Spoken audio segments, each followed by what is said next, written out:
We have Josh Dickinson. He's the Chief Revenue Officer over at FISAS. Josh and I got connected through some educational events, actually found out about them in Nashville at the Solaris Partner Summit. And they are a very interesting physical security and IoT organization. They provide sort of wide-ranging services specializing in the Verkada product line as a managed service. So they provide management of otherwise difficult to manage and CapEx expenditure installations and applications for those services. So I'm going to hand it over to Josh before I get too far into it, give himself an introduction, and give us the high level on FISAS.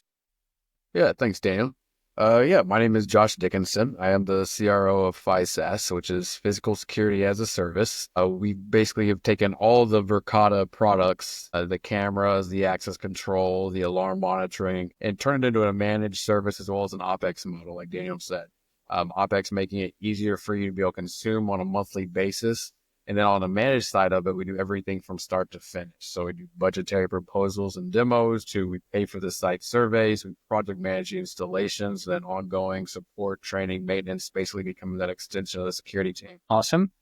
And I know you guys have, I always like to focus on the solving of the business problems rather than, the features and functionalities. Of course, we got to dive into those to find out what you guys are capable of. I know Verkada is, a leader in the space. They are one of the larger suppliers and manufacturers, rather. So that shouldn't be any mystery to a lot of the IT folks, but maybe somebody who's not in that line of work that is going to be making these sort of decisions. Can you give sort of an overview on who Verkada is and what exactly they provide? Yeah, so Verkada provides physical security equipment as well as licensing. But basically what the founder of Verkada is actually the original founder / COO of Meraki. So when they sold off, he actually started this new brand called Verkada, Verkada. Great website, by the way, has good marketing. Once you go there once, you'll get tons of Facebook and LinkedIn ads pop up everywhere. Basically, he created this as a service model or a licensing model for cameras and physical security, making it so that way it's keeping up with the technology at all times. You have new updates that get pushed out to the cameras, the new features. The real value of Verkada, though, is that it's one platform for everything. So you can take your cameras, your access control, your alarm monitoring, your door sensors, and put it all under one pane of glass. Traditionally, if you think about security in your own home, you probably have an app for your garage door opener, an app for your ADT, an app for your alarm system. You have a dog or a tiger somewhere, and then you have a safe as well. None of that stuff talks or integrates together. So this actually brings everything together, and it's a really proactive approach to security. You mentioned tigers. I immediately went to Mike Tyson, and I'm thinking he might need a little bit more security after the Jake Paul fight.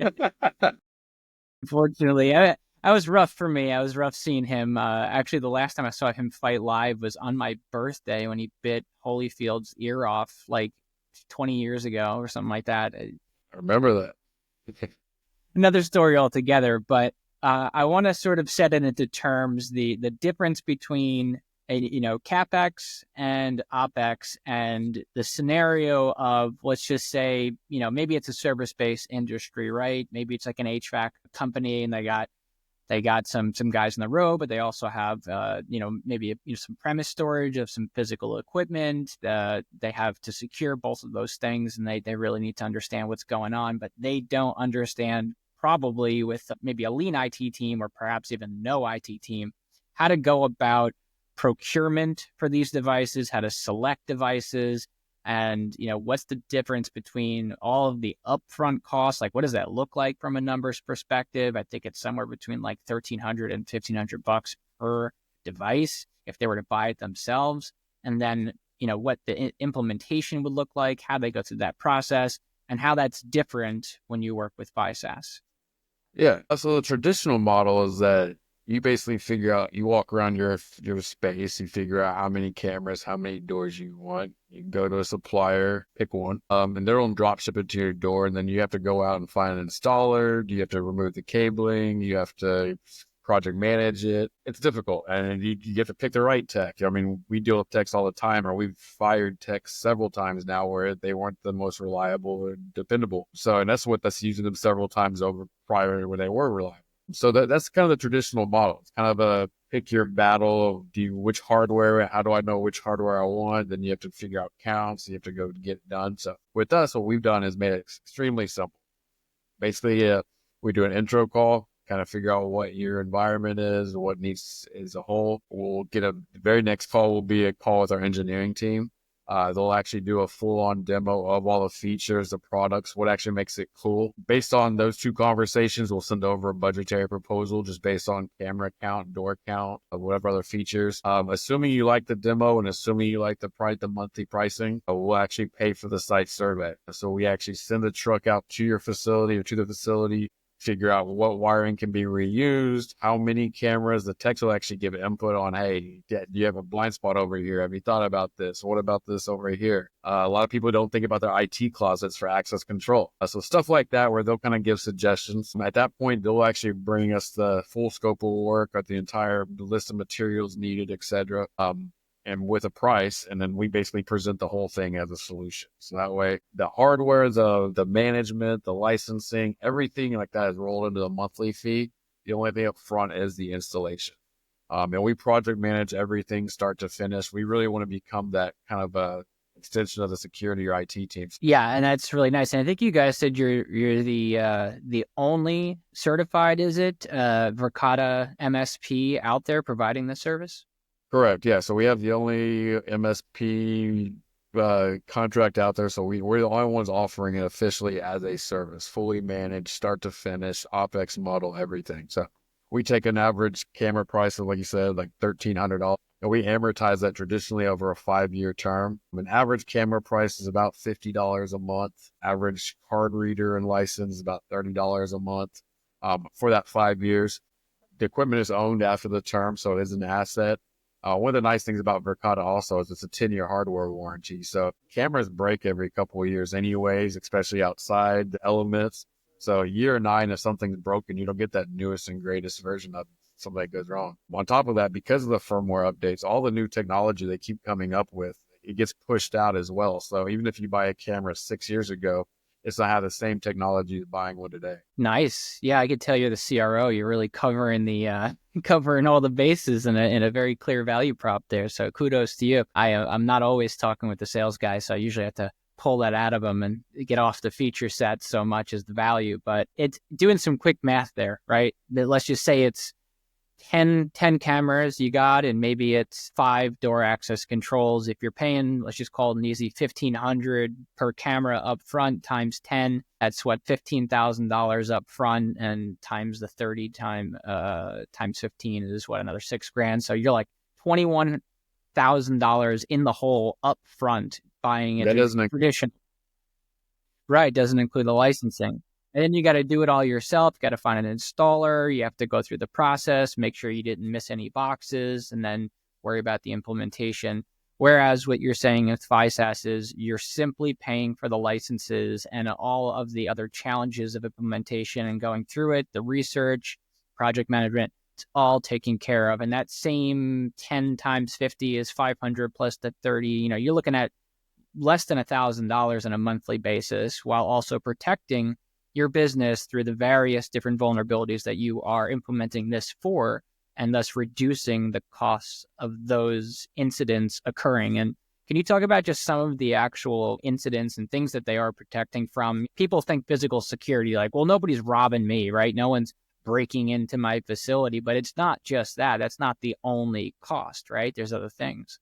Yeah, no, absolutely. I mean, the cost is insurance, the cost is your security, the trust. I mean, there's a lot of stuff that costs as far as that goes. The real kind of setback where you don't have to have all those fees and stuff or charges in the background later on, all those gotchas from stuff you probably don't think about, like you said, from just someone just stealing $100 worth of stuff, is really the proactive approach that Verkada takes on. Because you could actually prevent a lot of this stuff from happening rather than it actually happening and then you finding out and having to go get retribution for it. Verkada's system, for example, has people recognition. So if you actually have a person uploaded, if you have a face uploaded proactively, if that person comes on any of your cameras, you get a text on the spot. So whether, for example, we actually have a restaurant group. It's 7 different restaurants, one GM, and they have a problem with dine and dashers. So every time now somebody doesn't pay their bill, they just circle that person's face. And if that person shows up on any of his 7 restaurants, he gets a text on the spot. So it's instant, it's actionable. He just pulls the video footage from the first time, sends it to his local manager and says, take care of it. So it actually works. The same kind of proactive approach to prevent things from happening is when you tie like a camera and a door together. You can get like the tailgating alerts. One person swipes, 4 people enter, you get a text alert notifying you. So you know proactively you have 3 people in your building rather than you just running into them and you have no idea who they are. So again, you can prevent a lot of this stuff rather than having to deal with it later. Yeah, I mean, there's so many different, use cases that come into mind from that. I mean, my parents live out in a gated community, right, all the way out east on Long Island, and that gate absolutely never, ever, ever works. But the only way I get in is by waiting until somebody comes up behind me with a little remote, and then they go in, and I tailgate them and go right through there. And obviously, I'm not out there to cause any trouble, but that's not the case with everything, right? So there's liability protection in there, and perhaps this is maybe it's a ticketed event arena or something like that, where they're, people going through are dollars. So like if those people are coming through without being counted or without paying or something, that becomes a cost that's then mitigated. Oh, yeah. Well, I mean, kind of what you just said about the gates. I mean, we also have the LPR cameras, also the license plate reading cameras. So it actually raises a gate by the license plate. So you'd actually be able to upload your license plate ahead of time. It sees you driving in, it automatically reads it. So no more typing in the code in the snow or in the rain and stuff like that. Yeah, and I want to talk about some of those. I'm aware of them, you're aware of them, but I would say the typical and average business owner, especially in some of these more service-based industries and not even in those industries, but all of them, they're not really aware that the types of solutions and technologies and capabilities that they run into at like large organizations and venues are actually available to them at this affordable cost and ease of implementation. So can you talk about the technology you have in terms of like the door access and badging and alarm? Just kind of go through that whole product set from the physical security side of things. Yeah, no, absolutely. So obviously the cameras, I've kind of mentioned that several different times. The cameras, they keep building in more and more features on those. I'll just kind of add to that is like now you can even type in, as far as the technology, the ability to see stuff, show me all white electric cars, non-Prius. And it gets that granular. We'll show you all white electric cars that aren't Priuses. So I can't even point that out in my own eyes. It gets very specific in that sense. The access control, the card readers. So we actually have the controllers. We have the card readers themselves. What makes our situation unique is that you don't necessarily have to have the cards anymore, the key fobs. That's kind of the traditional way with those. I can lose it. Daniel could pick it up and walk right in, or I could hand it off to Daniel and walk right in. So we actually use Bluetooth, or we have the option of using Bluetooth, I should say. So which means that you have it on as an app on your phone. You can set the sensitivity levels to it. So as you're approaching the door, it automatically reads it. You don't have to pick it up out of your pocket. Elevators, stuff like that, it works on as well. Access control, you can also set your schedules and doors and people. So you can be very specific where person A can't go through 6 doors, but can only go through these doors. And this one can only be a certain time. And it can only be used Bluetooth at this time. And so, for example, a restaurant, we actually have the same restaurant group for their deliveries in the morning. They only have their delivery drivers. They have them download the app and they can only do deliveries between like 3:30 and 5:30 a.m. And so they don't have to stop what they're doing, stop their kitchen and go open the doors for them. They automatically just have that on their phone to be able to. We also have sensors. So think like your regular door sensors, window sensors.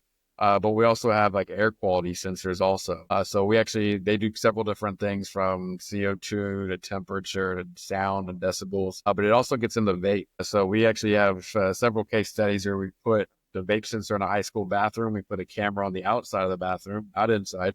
And anytime the vape sensor goes off, the vice principal automatically gets a text with 3 minutes of footage of pre and post of sensor going off. So he knows who was in and out of the bathroom. We've heard stories of schools where they're going through, they have sections of their schools shut off during the day because they don't have enough teachers to be able to man the bathrooms because there's too many vaping problems. It spans across so many different areas. It's really, you walk into whoever's in charge of security, and it's a simple question. It's like, what's bothering you? What's the biggest problem you have? Where have you lost money? Who's caused you damages? What's the biggest headache that's going on? And what I love is that you guys cover so many different angles, and that's the type of question that advisors or managed service providers love to be able to ask, because it's only limited to, we'll say, the advancement of the technology, because you are providing a leading service provider and doing all the different things that can be done. But I wanted to also talk about the management, because there's a lot of other misconceptions, we'll say, about how these things can be managed, how you actually go about using it, because people think, oh, physical security cameras. They're like, well, I don't have time to sit there and watch these cameras, right? It's not about that, because this is cloud-based. I know you guys have a lot of AI involved there, but also there's no more physical box on the premise, because you have storage on the cameras as well with archivable cloud backups. Can you talk about the difference there, the nature of it being cloud-based, as well as the management portal and how that works across the different devices that you have? Yeah, absolutely. So the cameras themselves have 30 days of storage at a minimum on each one locally. We can expand that out more. And as 30 days on it locally, day 31, day one falls off, and just repeat that process. The cool part about it is you have unlimited archive clips to the cloud. So if you have a fight one day, you save it, graffiti the next day, save it, a car wreck the next day, save that. You can save as many clips as you want. They get saved indefinitely until you actually press that delete.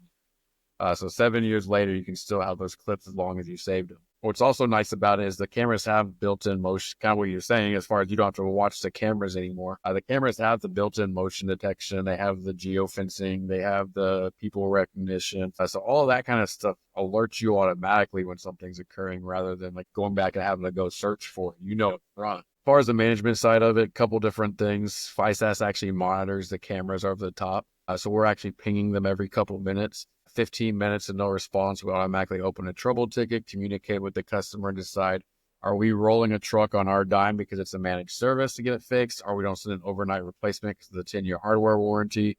Or is it an internal LAN issue and that just needs to be resolved internally? So we really try to be on top of it to shorten that liability.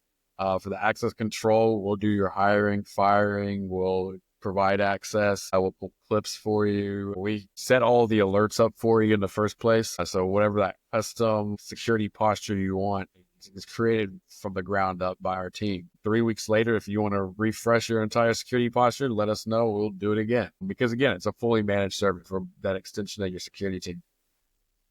That's awesome. That's honestly, it's even a little bit further than I was aware of in depth. That I think it's an invaluable service. Like what you're talking about is having somebody dedicated to security on staff, and you're only paying for the parts that you need. I mean, it can't be understated.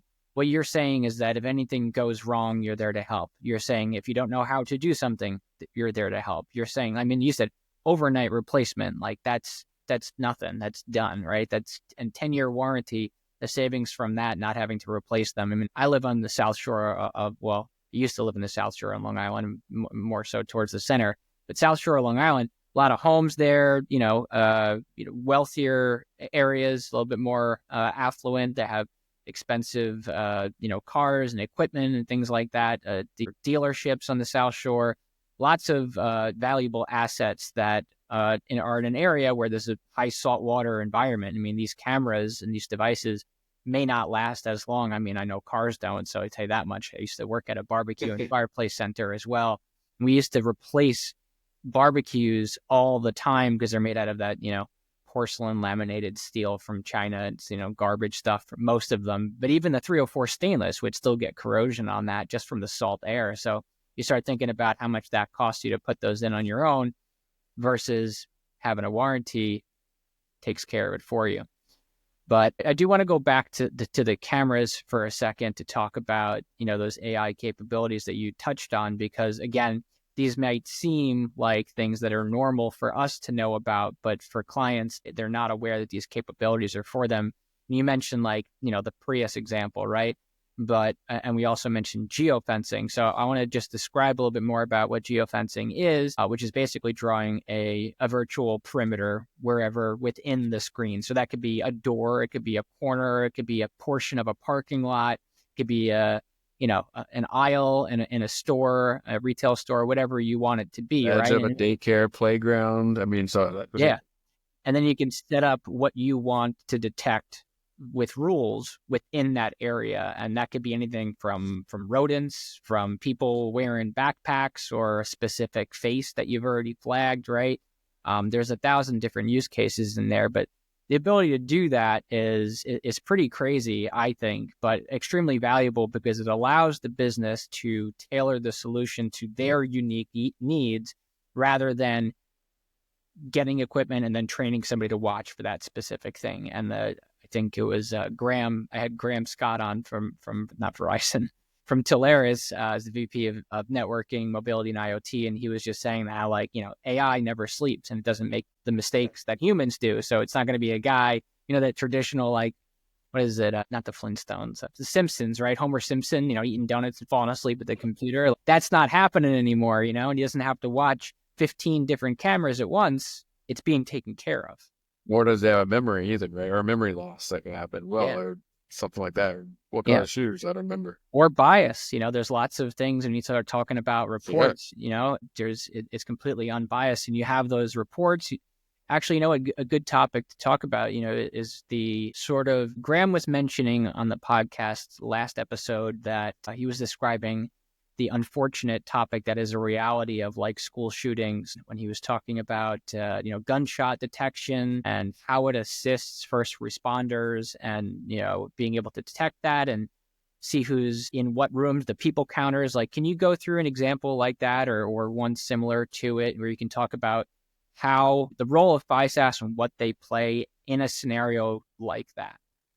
Yeah, so a couple different things. So one, we also offer panic buttons. So putting a panic button in a school, for example, Alyssa's laws passing throughout the country right now. I know here in Texas, it's valid, Florida, a couple other places. But basically it says that every classroom or every classroom needs to have a specific button that goes directly to 911 with no intermediary. So Verkada's solution provides that. So we offer those all the time in schools and even in hospitals and daycares. So that would be one specific instance where we can come and be involved. If there's some kind of instance where you need to you're searching for someone or something specifically, you could do searches for red backpacks or backpacks with red shirts, or we could do very specific searches. The cameras having motion detection built in makes it very easy to ever search a camera, so you can go directly to wherever that motion is if you're searching for something. There's not 9 hours blank space between midnight and 9 a.m. when somebody walks in or whatever the case is. So that kind of stuff really we do whatever you need to behind the scenes. The AI really kicks in to kind of tie it all back together to kind of make our jobs easier at that point. Help find what you need or manipulate what is needed. Yeah, and you have the footage too, right? That you can easily, like you said, detect where that is, and then share it with the authorities or share it internally with whoever the stakeholder is that's responsible for something. Maybe it's the person who's responsible for filing an insurance claim, or maybe it's a live event, like you said. And I think you said, and correct me if I'm wrong, that you're able to actually share a live feed with someone as well. Yeah, you can absolutely. You can, whether it's the authorities or if I was just watching my son play baseball somehow and I had a Verkada camera, I could share with you if you wanted to watch him play. So you can definitely share, and you have the capability of turning it off or setting the time or parameters behind it. We also have the alarm monitoring also. So the same as ADT type environment with people watching the cameras and notifying authorities.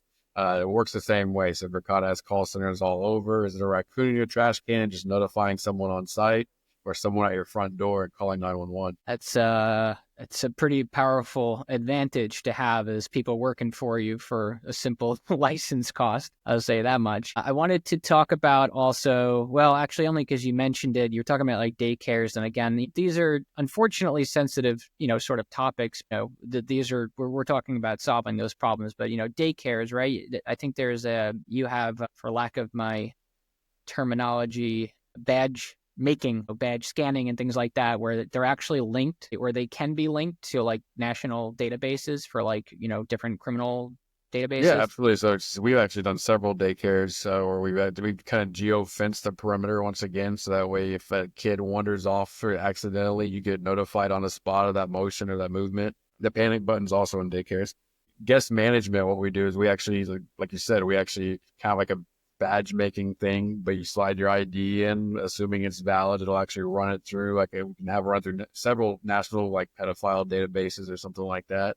Assuming it's clean, then it actually spits out your badge. So it makes it easy. You have that badge to walk around with, etc. That Does is all work for something. you. Once again, kind of exactly what you keep saying. Yeah, I mean, listen, we were chatting shortly before we, we hit record, and I'm now a new father, and things I didn't think that I ever had to think about now have, not top of mind, but there are considerations, So if I'm going to a daycare, well, if I'm evaluating the sort of things, if I see that, hey, we have the capability to detect this, we have security precautions for this. Like as a father, I appreciate it greatly. As the business owner of the organization, that's also a selling point. That's a marketing or an advertising sort of benefit to the company. So while it has the dual purpose, and the primary purpose we would all hope is the moral purpose, taking care of children, but it's also a business advantage, and it solves a problem of liability, at least from a coverage standpoint. So I think that's important. Oh yeah, I got 6 kids between 4 and 11, so I get it. Good luck. Yeah, trust me, I'm on like near zero sleep right now, but I'm good to go. All right, so I think we covered a good amount in security cameras, access controls, alarms. Talked about cloud with air quality, with the vaping. We have the workforce. We talked about cost. We talked about management, and I think one of the other Fleet areas. management. Fleet management. Pick Yeah, me. that's where I'm headed. Fleet management. So Yeah. So as we've been doing the cameras and security, it kind of spilled over into vehicle cameras also. So we partnered up with Azuga, which is owned by Bridgestone, and we provide dual-facing cameras for vehicles now, as well as all the schematics like your live GPS, your right rear tires low, your gas mileage. It also provides a lot of AI as well. Kind of going back to that, if a driver looks at their phone while driving, it'll beep at them. If it looks at a second time, it'll notify management, start a driver training program, stuff like that, which really kind of solidifies safe, make more safe driving for everybody than anything. With it also, there's accident reenactment, driver logs. So it kind of does everything. And for $60 a month for the dual facing cameras, if you don't need the cameras, it's less.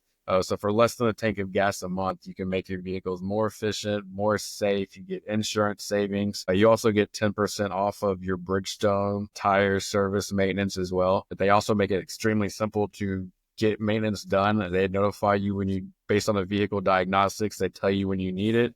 You can press a single button, it automatically schedule an appointment at the nearest Bridgestone for you. So it makes it extremely simple to be able to work with. But the insurance savings, the accident reenactment kind of pay for itself in a lot of ways. Yeah, this is sorry, I keep getting calls to my Zoom. Should I close out of that real quick? I don't even know who it is. Anyway, so yes, I was talking about this is a high ROI situation in terms of the asset tracking and fleet tracking, because it's not just, hey, we're going to put cameras in there. You're talking about insurance, you're talking about accident coverage, not from an insurance standpoint, but in order to make insurance claims, to fight, false claims. I mean, I don't think I'm here on Long Island again. They started releasing these videos, not releasing, but they've been circulating on social media of these people, brake checking for insurance claims. That's happening. It's happening, but you've got nothing to say unless you have a dash cam, right?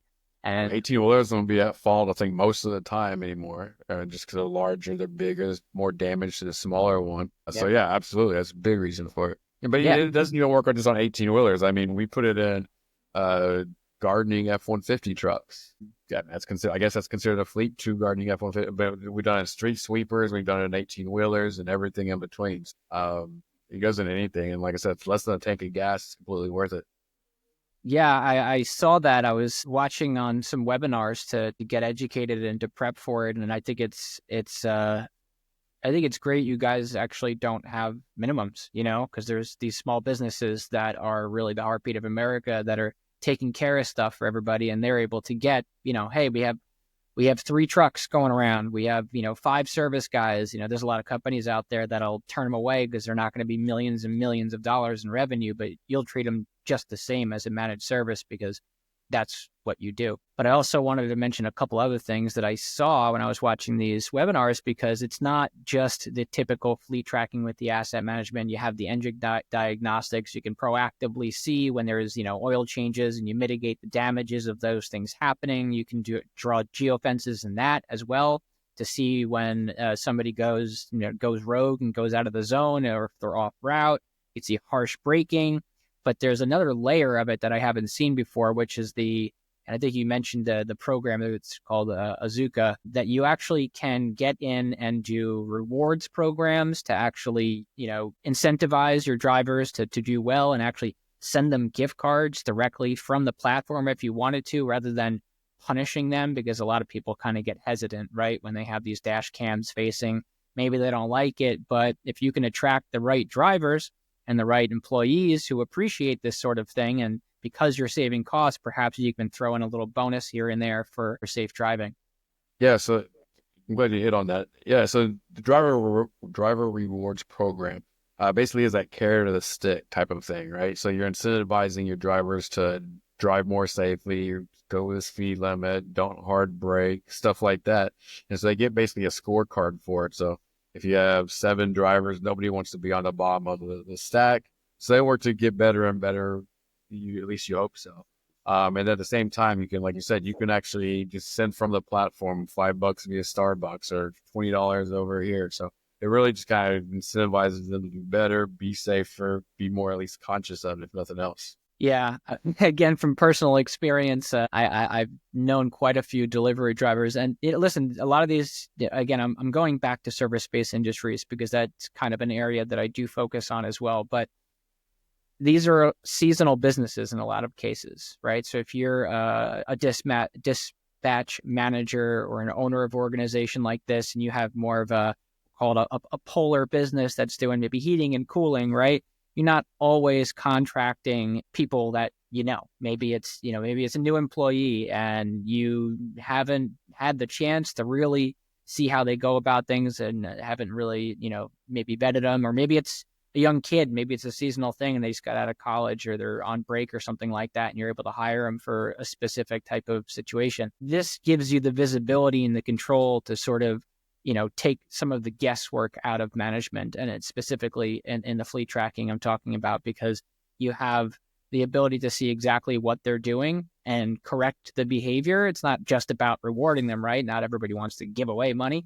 but there's also the correcting of the behavior, because you have a report down by the individual basis. You can do it by location. You could do it by area. If you're, across the country and national, maybe a franchise or a franchisee or something, you have the ability to do it by whatever type of segment or breakdown that you want, simply by doing toggles within the portal, which gives you the ability to manage things 1,000 times faster and easier. Going back to geofencing, you can geofence your paths also. Make sure your drivers stay on route, so that way they're not you don't know where they're going somewhere else on the side or something. Yeah. So what did I miss here? What else? I mean, I'm sure we could dive into any one of these categories for an hour a piece, but I want to make sure that, your time is incredibly valuable, I'm sure. And we probably have about 10 minutes left. So I want to make sure I hit on anything that I might have missed. No, I mean, I think we've covered at least all the different solutions themselves. I really think just the managed service of an incredible technology is what FISAS offers. Start to finish, fully dedicated. Our main engineer was in the military. He actually installed doors and access control and cameras in New York City for 20-something years. So he's incredibly diligent. As a salesperson, it's sometimes annoying because I just want certain things, and he's very meticulous about every piece and part and everything. So we're very good at what we do, especially on the operations side, because that's always where it's all at. We're gonna make it or break it from the operations side. We're a reference or referral company only, so we don't have salespeople out in the field. So it's all based on our reputation and what we do. So we'll wrap it up then. I really appreciate your time. I'm glad we got to cover everything from a high level. And if you want to just wrap it up for us, tell us how they can reach out to you. Of course, they could always come to me, but how do you get in touch with Josh Dickinson? Yeah, you can send me an email or find me on LinkedIn, obviously, Josh Dickinson, email jdickinson, 2 I's, at physas.com, PHYSAAS, or sales@physas.com is probably easier. Oh, all right. Well, thanks, Josh. Definitely really appreciate you coming on. Hopefully we can have you back on when there's maybe a specific event that happens where in the news that maybe something that could have been prevented by FISAS. Would love to, not for that reason, though. All right. Thanks, Josh. Thanks a lot.